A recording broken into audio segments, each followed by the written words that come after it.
We get it. You're busy. You want to grow, and we want to help. You're passionate about your craft because it deeply matters to you. Your faith is important. It's your foundation. At Stay Forth, we coach leaders to avoid burnout, live and lead with clarity, purpose, and from a place of health. We want you to experience long-term impact. Welcome to the journey.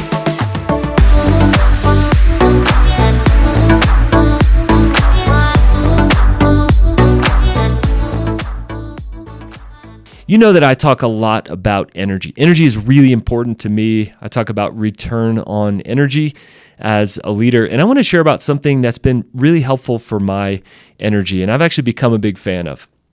You know that I love me some coffee, but I hate depending on caffeine. Unfortunately, I've been there several times in my life, and I have depended on caffeine too much. But what I realized heading into this fall is that not only I was tired, but I needed to make some pretty serious changes to my life. So I went down to 1 cup of coffee a day, and I took Fridays off, and I began taking this little shot called Magic Mind. Of course, I was skeptical at first. I'd heard of nootropics, I've heard of matcha, but how can it beat coffee? And what I've found is that throughout the fall and now every single day, it brings me focus and some clarity, but without that crash that I used to experience. So I'll still take some afternoon naps, but I don't feel like I have to now every day. So I'm a big fan of Magic Mind, especially when I head home. I'm not dragging through the late afternoon when I step back into dad mode and pick up my kids. So if you're interested, you can pick up a month free of Magic Mind. The link is down below in the show notes if you're interested in checking it out. Maybe trade your second cup of coffee each day for some Magic Mind.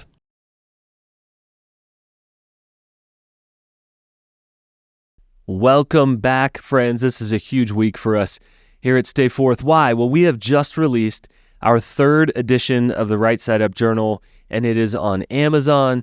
It is out there in the world, and we've even got, if you go straight to the site where you can order it, we've got a digital download of that for Kindle or Remarkable. We've got the soft cover, we've got the hard cover. I don't know about you, but I need paper. I need to be able to write that down in paper. I went into my journal this morning. It's working really well, and we are so excited to get that thing reached. We also want to ask a favor, is that if you have used the Right Side Up Journal at all before and believe in some of those tools in there, would you leave us a rating and a review right there on Amazon? We would love to have that from you so that this can spread to more and more people. We're getting the word out. 3rd edition of the Right Side Up Journal has just dropped this week. We've worked crazy hard on that. We've had some delays in the process, but it is now fully live. So go ahead and get it. Share it with your team, order several copies, and again, we would love a review. I'm a student of leaders. I'm always watching leaders, and there's this question in the back of my mind, probably in the back of your mind as well, is why do some leaders just continue to get it done? Some leaders just keep making progress. They just keep elevating. They just keep launching things and creating new movement out into the world. How do they do it? And I'm going to break it down in this episode. Also, I look at my own life and I have a few regrets, but more than that, I have some near misses, some things that I almost didn't seize. And in this episode, I'm going to talk about 3 things that great leaders do, 3 surprising things that success actually comes from. And they're surprising. You would not imagine them. But then once you think about them, you can actually reverse engineer backward. So a couple things I want you to bring out your journal for this one. Hit pause if you need to. If you're watching us on YouTube, you'll get to see some of the resources and I'll show you some things. If you're just listening, you'll be just fine. But I do want you to pause and to think about the questions toward the end. Otherwise, this is going to be some good content. You're going to say, yep, there are 3 things. I got it in my mind, but you're not actually going to activate on these. I'm going to reference also one of my favorite books in this time that may be a surprising book to you as well that you maybe have heard of. So let's get going. There are those leaders. They just keep elevating over time. And the question in our mind is, what is different about them? What do they have? What is unique? Do they have some secret sauce? Do they have pixie dust that the rest of us don't have? And as I look back into the past, what is surprising about some of the areas of success that I have stepped into, whether they are recent or whether they go back a ways, is that I almost didn't seize them. They snuck up on me, and I almost didn't know to be able to seize them. I'm going to share 3 different stories about these 3 different ingredients, and some of these kind of border on slightly embarrassing, all the way to something that we have taken a risk we have actually seized this week. So first of all, this first ingredient of success is opportunity. Opportunity. Opportunities get us moving, and wise leaders steward opportunities. Here's the challenge. They don't come to you as opportunities. Let me share a story with you. I got this email. It came across my inbox, and it was an opportunity to speak at a conference. This conference was happening in my hometown, and here is the challenge. I emailed back with them, and they actually said, yeah, we're not going to be able to pay you for this speaking opportunity, but we would like for you to speak on the main stage. Now, I call this the hometown treatment, when other people coming on planes are paid their fair rates to speak, and because you're somebody in town, well, let's just see if we can sneak you in there. And so at first, I was a little frustrated, maybe even offended by this. And as I started to think about it over the next few days, I just kind of left it in my inbox. I honestly thought I was going to turn it down. In the course of my coaching and some of the other opportunities, it's hard to take a few days completely off work, especially because I would have to cancel some pre-existing coaching sessions with great humans, and you know who you are, who are coaching clients. I hate canceling. And so all of that, I just thought, nah, it doesn't make sense, but I left it in my inbox. After sleeping on it for a few days, I thought maybe there's an opportunity here. I have home field advantage in my city. I know a lot of people here. Maybe I could plan some other events outside of this. Maybe I could invite people to some of my favorite places who are here for a few days and maybe have some free time in the evenings after the conference. So I planned a dinner myself with some of the people that I love from this city in a place that I love, in a place that I thought would be very interesting to those people. Then, as I went further on and actually committed to the conference, I didn't know what I was invited to speak about. So the reality is I could speak about anything. So I love creating fresh talks. So this was an opportunity as well to try out some of my kind of new material there with a different audience. The third opportunity that I saw actually came in my inbox just a few days after I committed. They said, we're getting all the speakers together for a dinner. And during this dinner, we get a chance to get to know each other a little bit. Often speakers don't get to chat very long in the green room. We're kind of all busy talking with people, and we're up on the stage, so we don't necessarily get that opportunity. So what I found was that in saying yes, I went from, I don't think I'm going to say yes to this, to 3 different opportunities that were right on my plate. They were honestly going to be really good opportunities. What I've found is that great opportunities don't come to you wrapped in a box. They come to you in little slivers. A great opportunity is probably not going to come to you saying, here's the highest paid gig you've ever had. Here's a great opportunity to speak from the main stage. I know you haven't done this before, but we are going to pay you a lot of money, put you in this primo slot. It just doesn't happen like that. You may get a breakout session. You may actually have to pay to go to that conference. They find out you're there and then give you the opportunity to share. Recently, I was attending an event, and last minute, the organizer said, hey, actually, Alan, do you want to lead a session on this? And not only was I not prepared for that, but I had the opportunity to go, yeah, sure. And so I'm kind of always prepared and never prepared, if that makes sense, when something comes up on the fly. So this sliver of an opportunity, a great leader will pause long enough to go, how could this be an opportunity? I'm so glad that out of spite or frustration, I did not send them an email immediately and say, no, I can't do that.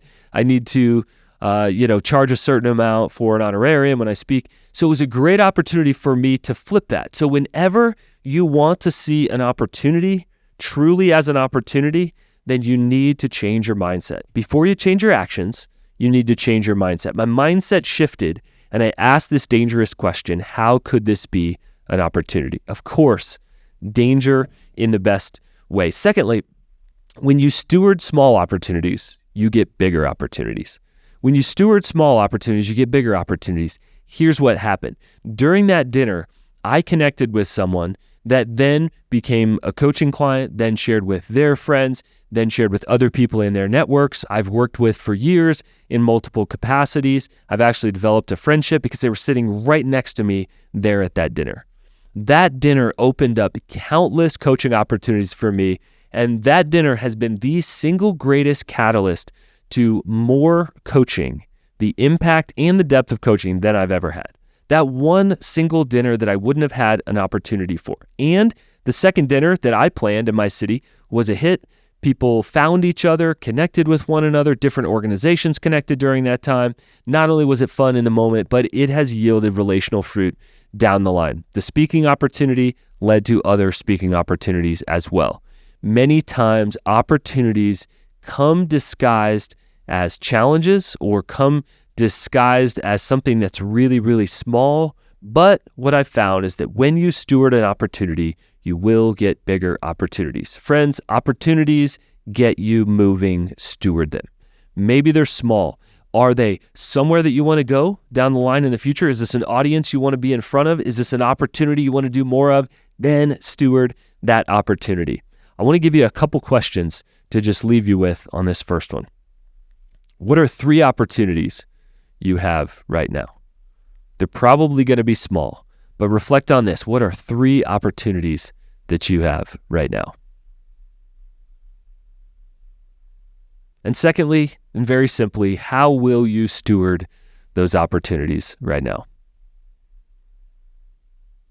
Again, that is the first habit of a great leader. When an opportunity comes their way, they have a mindset shift that doesn't say, no, this is a bad opportunity, but actually shifts it to say, how could this be an opportunity for me? They're disguised sometimes as challenges, sometimes as very small slivers. They won't come to you wrapped in a box. Great opportunities come to you in all kinds of different ways. The second O is obstacles.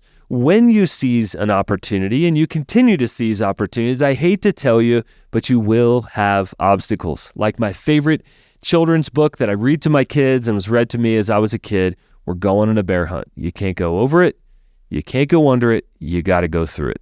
And that is what an obstacle is. You are on the mountain climbing journey to your peak. You're heading to the next thing that we're going to talk about. You've chosen that goal, that dream, that outcome that you want. You're heading in that direction, and then you hit an obstacle. Friends, if you hit an obstacle, first of all, it means you're normal. Secondly, this is a call for resilience. What I've found about obstacles as I observe great leaders is that obstacles limit your movement, so you need to overcome them. They limit your movement. If you're climbing a mountain and you hit a massive stream, that's going to limit your movement. You've got to work around them, or you got to go through it. If you come to a huge rock outcropping, you come to a scary snowfield that could be an avalanche waiting to happen, they are going to limit your movement. You got to go around them, or you're going to be stuck. Obstacles have this crazy opportunity for us to actually shift our mindset again. Before we shift our actions, we shift our mindset, and we ask, what is behind this obstacle? How could this challenge me to think differently? Great leaders overcome obstacles by going around them or moving through them. They actually find innovation along the way. Overcome your obstacles. Now, let me share a story with you that's very fresh to me, and I'm actually in process of. I've been watching 2 things over the course of the last few years. First of all is the publishing industry and the changes there, and secondly is Amazon and the opportunities to self-publish. Now, it used to be that self-publishing happened kind of through a few different side companies. You had to pay a lot of money to be able to do that, but Amazon created their own self-publishing arm. Now, it wasn't very good at first, and it was pretty clunky at first, and so it wasn't seen as something that was a great opportunity. But more and more authors and thought leaders have taken the risk and have self-published. Now, less and less people are getting publishing contracts today, as publishers are looking for people with large audiences and large amount of influence and stages and things like that. So that leaves a huge gap in the middle of people who have a great message, they have great thoughts, they just don't know how to get it out to the world. You ever thought about that? Maybe you have a book that's waiting inside of you. Maybe you finished that book, but you say, I could never get it published. I could never get a publishing contract. Well, after hearing enough people say that, and after myself thinking, I wonder how publishing could actually be an opportunity right now. Less people getting publishing contracts who have small audiences, more opportunities to self-publish through Amazon. After long amounts of thought in the process, I want the best of both. I want to have the creative control of this, but also the excellence that can be brought by a publisher. And I'm grateful for publishers. I've written 4 books so far, and I'm about to release my 5th. And I realized that publishers have it together. They have people on staff to be able to take care of all the things from editing to layout to design to launch, all those kind of things. So the question is, what if there's something in the middle? What if there's something in the middle? What if this obstacle, and we go around this obstacle of self-publishing and pure self-publishing, or this obstacle of going through a publisher, is there something in the middle? So I started to dream about that. And in addition to launching my next book on April 9th, it's called Anti-Burnout, A Lighter Way to Live and Lead in a Heavy World. In addition to launching that book, I am also launching a hybrid publisher. Now, this hybrid publisher sort of brings the best of a traditional publisher, and that some of the services that you need could be included in that. And it also gives you the creative control over here to be able to choose the cover you want, choose the timeline you want, choose the launch day you want. And I don't like to wait 18 months on a book. That's another obstacle, is that they're so slow. I want to make sure that this book gets into people's hands and hearts and minds before election and before some of the madness and division of this year. So the obstacle actually became the opportunity. We have to shift our mindset before we can shift our actions. As we come up upon an obstacle, here are a few things to remember. Obstacles can block our view of the outcome that we want. They can block our view. In the moment, we could say, nope, I'm done with writing books. Self-publishing is too hard, or I couldn't get a contract through a traditional publisher, or whatever is in our mind. And then we actually need to flip it and to say, how could this be an opportunity? Secondly, obstacles help us think creatively and innovate. Obstacles help us think creatively. Instead of the old way, which was seen as if I don't have a publisher, I can't publish a book, or instead of the other direction of self-publishing, is there something in the middle? And I believe that I'm helping to leverage the best of both, while I can help get some other people published along the way through this hybrid publisher. Now, I'm not saying that it's easy. Once you shift your mindset, you've got action to do. Mindset shifts, and then you've got action. I've got a lot on my plate right now to be able to take this book through the whole process and make sure that it's out there, it's excellent, it's market ready, and it's launched officially for you to get on April 9th. Not to say that it is easy, but to say that it is possible. Very important to be able to see that mindset shift, that we're not going to be able to just avoid the conversation and say, nope, I'm not ever supposed to write again. Of course not. What is the right pathway? How do we push through this? And how can we find ourselves in a place where we can innovate, think creatively, and ultimately change the world in the meantime? Obstacles will be there. I hate to tell you that. They're going to come. If you have a dream, if you have vision, if you have something that is inside of you, everything looks great. The cultural prophet Mike Tyson said, everyone's got a plan until you get punched in the face. You can plan how you're going to get through the 6th round and the 9th round of the fight, but the moment that you get punched in the face and jarred, how many leaders quit in that moment? It's too hard. This can't happen. And part of one of the greatest things that I've watched leaders do is to say, oh, here was the obstacle, and change their mindset. How can we go around it? How can we go through this? How can this actually become an opportunity? So I'm going to leave you with a couple of questions thinking about obstacles. What obstacles could you overcome for a new outcome? What obstacles could you overcome and find a new outcome? And secondly, how can that outcome change the world? How can that outcome change the world? When we think about publishing, we think there's a significant gap. So many of the leaders that maybe you have a burning message inside of you, but you've quit before you even started the writing process. How many books are finished? They're on somebody's computer. They're ready to ship out to the world, and they have no idea how to get that message out. I just don't like that idea. And before we move on to the third one, I want to draw your attention to one of my favorite books. If you're seeing this here on YouTube, you will see a great image of that. It's one of my favorite books of all time, and is my favorite book from Seth Godin. It's got pictures in there, and it's got quotes. It's incredibly inspiring, and I read through it, I don't know, about twice a year. It's not a long read. Again, the pictures, I love that. Quotes, thoughts from history, and current thoughts. I love Seth Godin as a thinker. And a couple things he says in the middle of this book that I absolutely love. First of all, he said the cost of being wrong is less than the cost of doing nothing.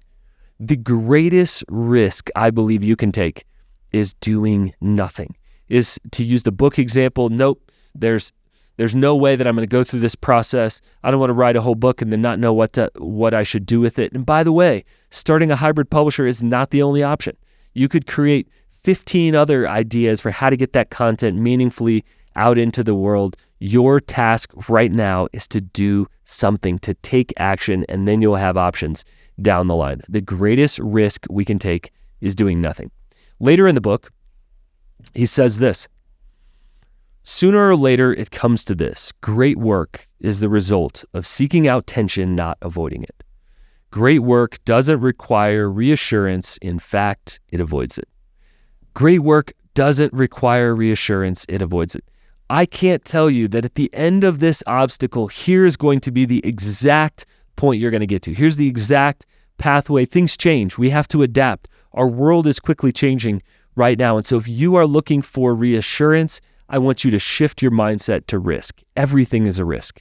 But the greatest risk is actually staying put, is doing nothing, is not taking your idea farther, not taking that higher to the next phase to interview that person, not taking that idea and turning it into a tool, not launching that crazy idea that you have as a prototype. I sat in a living room just the other night with a group of people, and it was just a fiery group of people saying, here's the idea. The obstacle is pretty great in making this happen, but we want that outcome so much that we are willing to go through the pain of not knowing this, not having done it before, not having the resources. We are going to come together, put this date on the calendar, and we are going to figure it out. I'm part of that launch team, and I can guarantee you this. We're going to figure it out. And the biggest risk would be us not doing anything in this moment that we are definitely called to do as a team. So again, the first habit or the first surprising way that success happens is by opportunities, generally small ones. Opportunities get us moving, so the challenge is to steward them. Secondly, are the obstacles we'll hit along the way. Obstacles limit our movement, so we need to overcome them. And thirdly, are outcomes. Leaders who see success, they have a clear outcome they're going for. It doesn't mean that you know every step of the plan, but it means that, to use the mountain climbing analogy, you've got a couple of mountains that you say, that's the goal. That's the first summit I want to climb. This is the second summit I want to climb. That's where I want to head. And if you don't have an outcome, then I can guarantee you, you don't know what opportunities to take. You don't know what obstacles you need to go around, or is it even worth it? You're going to turn around and you're going to quit because it's just too hard. Outcomes create change. The challenge is to seize them. So again, if we need to steward opportunities, if we need to overcome obstacles, we need to seize an outcome. When it is there, it is in front of us, like that group that I talked about the other night that's in a living room, and we are saying, here, this is the outcome we want, and we are close, and we are going to head toward that. I want to share my third story with you. A few years ago, we had the vision for the Right Side Up Journal becoming the best journal out there. When we launched the Right Side Up Journal about 5 years ago, it was a companion tool for coaching. We knew that there was something great about this. We knew that we wanted to get leaders traction, but our questions changed along the way. I began to ask the question, what would have to be true to create the best deal in leadership development? Now, I know that's crazy and audacious, especially considering all the incredible thought leaders and companies out there who are helping leaders. What would have to be true to create the best deal in leadership development? And so what started for $20 is now $29, $39 for the hardcover, $49 for the one-time digital download.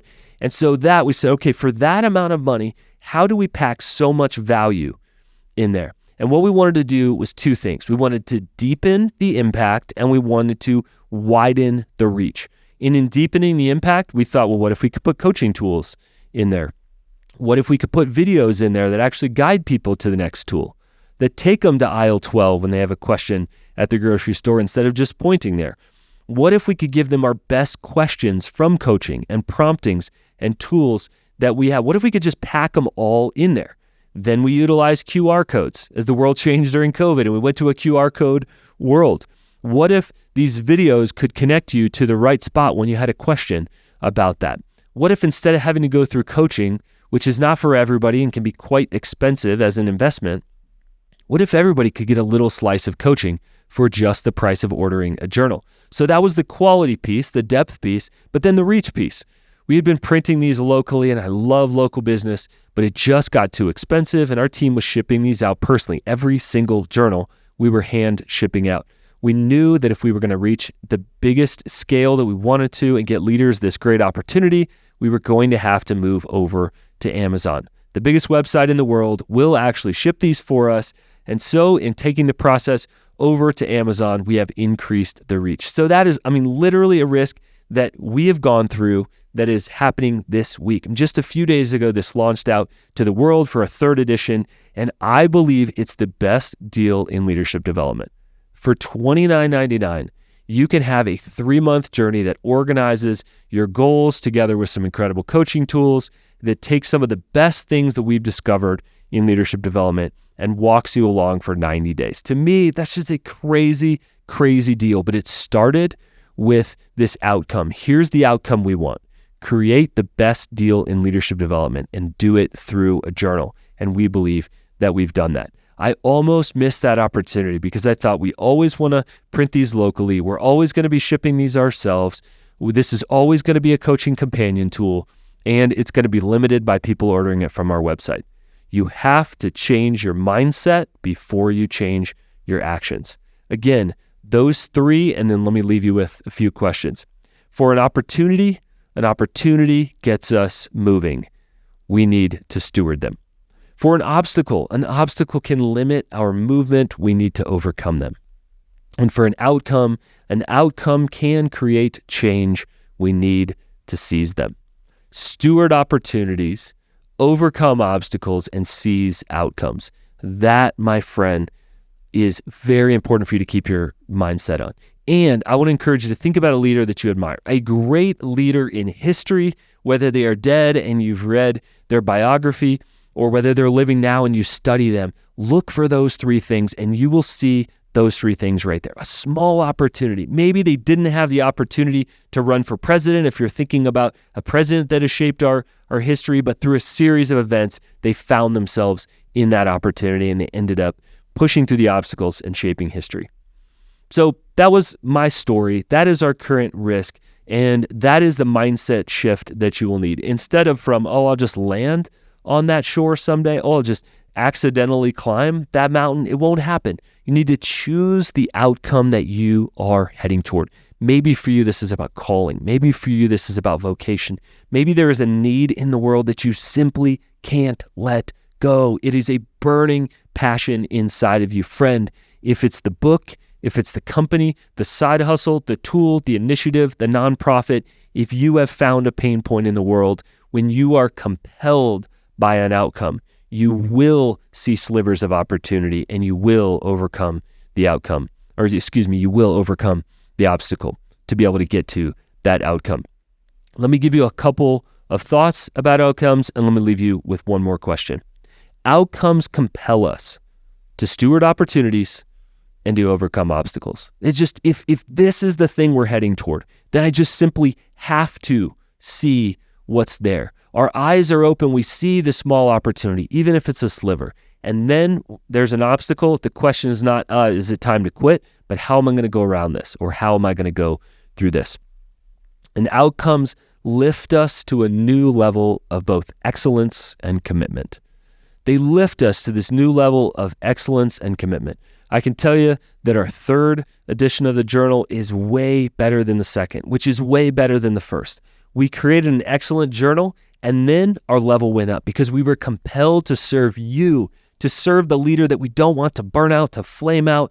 In the meantime, we worked so hard to be able to make that thing happen. We sold all the copies of our second edition, and as we were doing that, we were developing this and figuring out what technologies can we include, what tools can we include, and what habits can we help you develop so that this tool actually changes your life and your leadership. I want to leave you with one more question. What 3 outcomes are you dreaming about in the near future? What 3 outcomes are you dreaming about in the near future?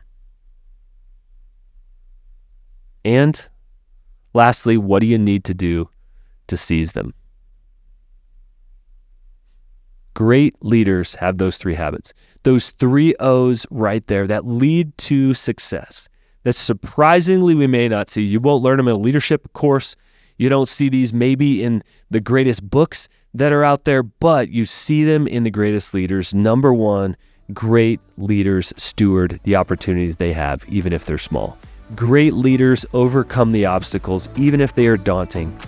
And great leaders seize outcomes, even if they seem near impossible. Friend, those are 3 things that we want you to make a habit of. If you are ready to go for that right now, but you don't have clarity, then you need coaching. If you are ready for one-on-one coaching, even just to try it out or check it out, we always offer a free breakthrough coaching session. So we would love for you to reply over to hello@stayforth.com. That's hello@stayforth.com. Also, you can check below in the show notes and just say, I'm ready for a breakthrough coaching session. We'll get you scheduled with one of our coaches. We want you to find clarity so that you can do those 3 things we've talked about in this episode. All right, friends, we will catch you on the next episode of Stay Forth Leadership Podcast. Signing off.